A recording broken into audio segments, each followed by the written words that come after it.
Hello दोस्तों, नमस्कार। मेरा नाम है नंदिनी। आप देख रहे हैं कूल मंत्रा हब चैनल, जिसमें आप आज जानेंगे थैलस के बारे में। थैलस कौन था? और ये सबसे पहले मैंने सोचा कि कोई ऐसी हिस्ट्री निकालूं जिससे पता चले कि हिस्ट्री कहाँ से स्टार्ट हुई है, फिलॉसफी कहाँ से स्टार्ट हुई, तर्क कहाँ से शुरू हुआ।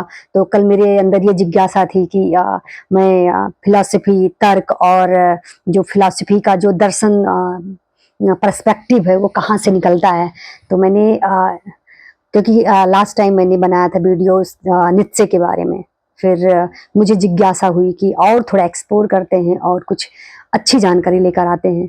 तो फिर मैंने देखा कि उसके नित्से के पहले कब हिस्ट्री स्टार्ट हुई फिलॉसफी की, और इससे भी पहले जब मैंने एक्सप्लोर किया तो थेल्स मतलब इनका पूरा नाम मैं आगे बताऊंगी कि इनका पूरा क्या नाम है। और इन्होंने अपनी कॉन्सेप्ट को, अपनी थ्योरी को किस तरीके से एक तर्क के रूप में आगे उभारा, और जितने भी विद्वान थे उन्होंने इस थ्योरी को आगे पहले तो इनको रिजेक्ट किया गया, इनके कॉन्सेप्ट, इनके तर्क को। बाद में इन्हीं के तर्क को अप्लाई करते हुए, चाहे सुकरात हो, प्लेटो हो, और आगे इनके विचारों को बढ़ाया है।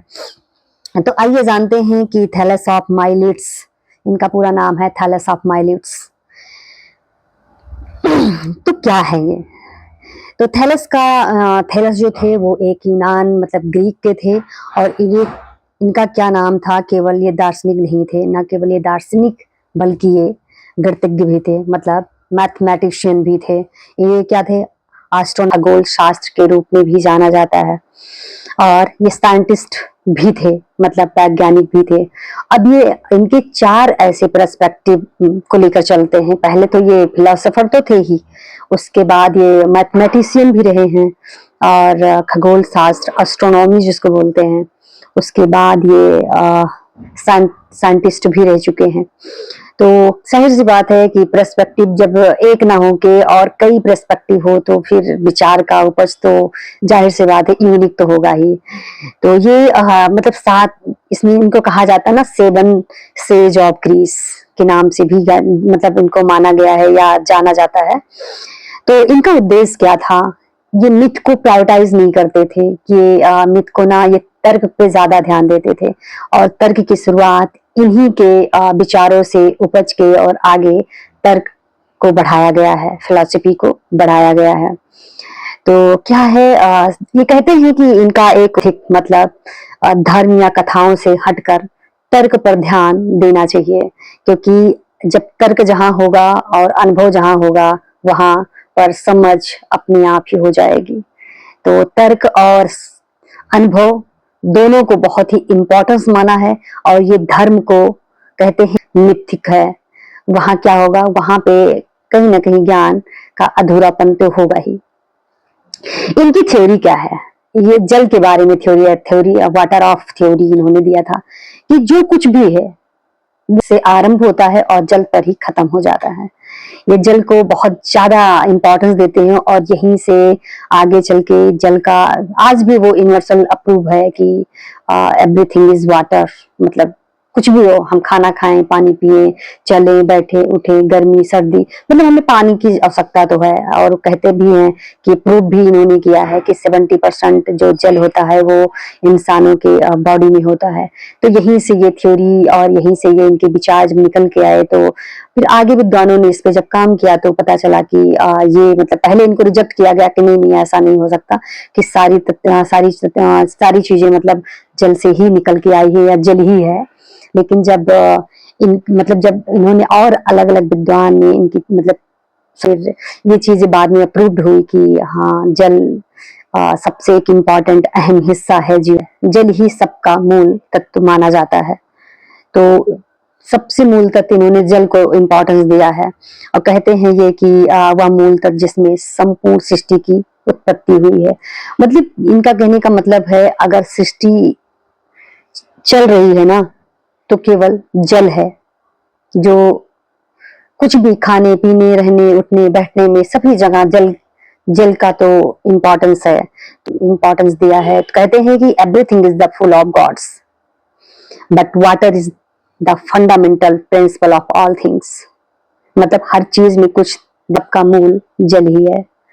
तो जल को इन्होंने इतना बढ़ा चढ़ा के, इतना मतलब इतना इम्पोर्टेंस दिया है अपनी फिलॉसफी में इन्होंने कि आगे चल के लोगों को मतलब इस चीज को इन्होंने लोगों ने मतलब पहले डिस्प्रूव कर दिया, इनको रिजेक्ट कर दिया। बाद में इन्हीं की थ्योरी को आगे अप्लाई करते हुए और वो चीजें बाद में सही थ्योरी या वाटर ऑफ आर्ची भी बोला जाता है। ब्रह्मांड की उत्पत्ति है ना, वो जल से ही हुई है, जैसा अभी मैंने पहले बोला। और कहते हैं सभी जीव, चाहे जंतु, मनुष्य, जल, पेड़ पौधे, सब कुछ पृथ्वी पे जितने भी सब कुछ है वो जल पर ही आधारित है। जल के बिना कुछ भी नहीं है। कहते हैं इनका कहना है कि जल से सारी चीजें शुरुआत होती है और जल पर ही खत्म हो जाती है। इनका कहना है कि सभी रूपों में जल को परिवर्तित किया गया है। कैसे परिवर्तित किया गया, आइए जानते हैं। कहते हैं जल को भाप बनाया जाता है, भाप को बादल बनाया जाता है, बादल से वर्षा होती है, वर्षा से नदियां और नदियां से समुद्र भर जाता है। तो क्या है, ये जल ही तो है जो अलग अलग रूप में परिवर्तित होता है जल। कहते हैं कि जो जल सतत परिवर्तन मतलब बताता रहता है अपनी अपनी एक अलग अलग तरीके से। जल ही सभी पदार्थों के भीतर छिपा एक आधार भी माना जाता है। ये कहते हैं जल में गतिशीलता होती है, मतलब मोमेंट होता है, और वो जल बहता है तब गति करता तो है ही है, जीवित तो है, जीवित है ना, क्योंकि गति और परिवर्तन मौजूद है। मतलब जल को इसमें भी इन्होंने बताया है कि जल के बिना जीव जंतु सरवाइव नहीं कर सकते, कुछ भी हो जाए। कहते हैं पृथ्वी का स्वरूप, मतलब इन्होंने एक थ्योरी इनकी है। दूसरी थ्योरी ये कहते हैं कि जो theory of earth floating on the water है, ऑन वाटर, कहना है कि पृथ्वी जल के ऊपर तैरती है, मतलब जल ही सब कुछ है, एवरीथिंग इज जल, वाटर। इनका कहना है कि चाहे लकड़ी हो चाहे जहाज हो, पानी पर तैरता है। इन्होंने बहुत पहले बोला था, पता है कितने साल, 624 से 546 ईस्वी पूर्व में, मतलब 624 में इनका जन्म हुआ था और 546 ईसा पूर्व मतलब इनकी डेथ हो गई थी। तो सोचो ये मतलब कितना दूर दृष्टि वाला इंसान रहा होगा। तो क्या कहते हैं आगे, कहते हैं इनकी जो थियोरी है वो कुछ भी हो जाए, जल पर ही सारी चीजें टिकी है। अगर दुनिया चल रही है तो वो जल से चला है, पृथ्वी किसी भी आधार, जल का आधार ही। इनका कहना है कि कुछ भी हो ना, भूकंप या देवताओं का क्रोध नहीं है, बल्कि प्राकृतिक कारण का परिणाम है। अगर भूकंप भी आता है तो उसका भी कारण है। कुछ भी, अगर कुछ भी एक मोमेंट होता है तो उसका कुछ ना कुछ कारण होता है। या कहते हैं सोल इन एवरीथिंग, मतलब जीवन और आत्मा। इनकी एक तीसरी मतलब थ्योरी है। कहते हैं सभी वस्तुएं जीवित तो हैं लेकिन उनमें आत्मा होती है। हर एक वस्तु में, बड़ी से बड़ी वस्तु में आत्मा होती ही है। कहते हैं उन्होंने एक एग्जाम्पल देते हुए बोला कि देखो कोई भी विचार, चाहे वो चुंबक हो, मतलब मैग्नेटिक, मतलब कोई एक उदाहरण दिया। उन्होंने कहा कि चुंबक लोहा आकर्षित तो करता है, उसमें भी आत्मा होती है। अगर वो आकर्षित कर पा रहा है तो कहने का मतलब कि वो कहीं ना कहीं उसमें भी आत्मा है, इसीलिए वो आकर्षित कर पा रहा है। कहते हैं कि हाइलोजॉइज्म क्या है, कहलाता है कि हर पदार्थ में जीवन की शक्ति होती है, मतलब हर पदार्थ में जीवन में की एक शक्ति होती ही है। इनका कहने का मतलब है। अब ये इनको पढ़ाई जाता है 9th-10th में, आपने गणित में पढ़ा होगा थ्योरम, तो थैलस का थ्योरम आपने पढ़ा होगा। तो इन्होंने गणित में भी बहुत बड़ा प्रोमिनेंट मतलब एक वो दिया है इम्पोर्टेंस। ज्योमेट्रिक में इनको फादर ऑफ ज्योमेट्रिक भी कहा जाता है। इनको western philosophy, father of western philosophy भी इन्हीं को कहा जाता है सबसे पहले, क्योंकि फिलॉसफी की नींव, तर्क की नींव ना इन्हीं के विचारों से निकल के आया है और आगे बढ़ाया गया है। तो जाहिर सी बात है इम्पोर्टेंट तो है। तो कहते हैं कि जो ज्योमेट्रिक थ्योरम की खोज भी इन्होंने की थी। ये कहते हैं थैलस थ्योरम, जो हर कोई पढ़ता है आजकल, आज थ्योरम, ये सामान थ्योरम या शैडो थ्योरम मेथड, ये इन्हीं की देन है। 3 तरीके के थ्योरम दिए थे। पहला है थैलस थ्योरम, और दूसरा है सामान त्रिकोणीय थ्योरम, और तीसरा है शैडो विधि। इन्हीं का है।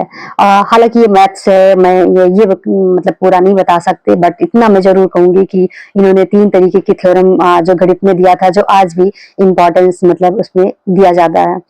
और इन्होंने एस्ट्रोनॉमी एस्ट्रोनॉमी में भी इन्होंने योगदान दिया है। अब उस किस तरीके के योगदान दिया है, आइए जानते हैं। जो है, ये कहते हैं कि सूर्य ग्रहण जो है ना, जो सोलर इक्लिप्स है ना, प्राकृतिक घटना है वो। नहीं, बहुत पहले ही बोल दिया था कि ये सारी चीजें होती है और ये सारी चीजें प्राकृतिक घटना होती है। तो कहते हैं कि 585 ईस्वी पूर्व में एक ग्रहण की भविष्यवाणी की गई थी। तब ये थे, मतलब आई थिंक थे। कहते हैं कि जो सच निकली है ना, वो इनमें महान वैज्ञानिक भी साबित हुए हैं। मतलब इन्होंने अब ये मान के चलो कि तर्क का जो मतलब तर्क बढ़ाने में ये इन्हीं के विचारों से तर्क को की उपज मिली। जो दार्शनिक विचार है वो इन्होंने इन्हीं के ही विचारों से आगे बढ़ाया गया, चाहे सुकरात हो, प्लेटो हो, अरिस्टो हो। तो ये लोग ने मतलब इनके विचारों को पहले तो विरोध किया। पहले तो इस तरीके से बात करने लगे कि अरे ऐसा कैसे हो सकता है। बाद में जब उन्होंने अध्ययन किया होगा तो फिर वो चीजें आई होगी कि बढ़ाया जाए। ये तो लॉजिक वाली बात है। होता ही है कि हर इंसान किसी न किसी के विचारों को एक्सेप्ट नहीं कर सकता पूरी तरीके से। रिजेक्शन करने की संभावनाएं ज्यादा होती तो है, बट जिस दिन उसके पर्सपेक्टिव के हिसाब से, उसके परसेप्शन के हिसाब से वो सारी चीजें होने लगती है, वो जब समझता है कि सभी चीज को, तो उसको लगता है कि मतलब ये कहीं ना कहीं सही डायरेक्शन में इंसान है। तो जिस दिन उसके पर्सपेक्टिव के हिसाब से, उसके परसेप्शन के हिसाब से वो सारी चीजें होने लगती है, वो जब समझता है कि सभी चीज को, तो उसको लगता है कि मतलब ये कहीं ना कहीं सही डायरेक्शन में इंसान है।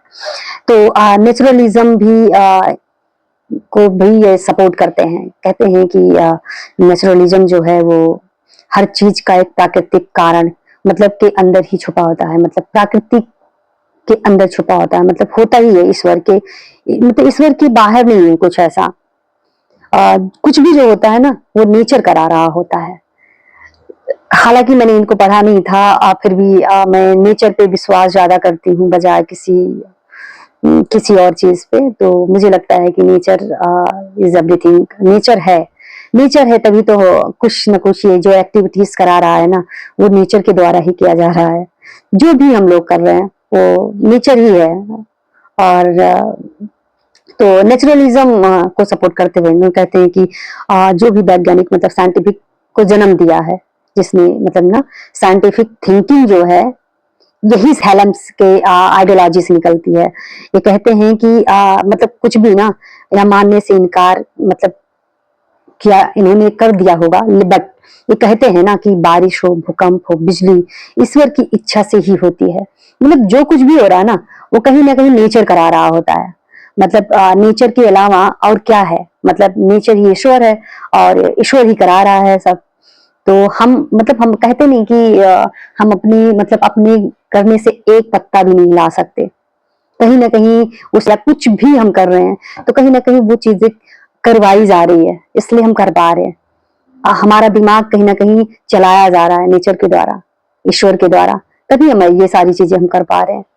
तो ये कहते हैं कि सब कुछ जो भी है नेचर लॉ से होता है, मतलब प्राकृतिक नियमों से चलता है।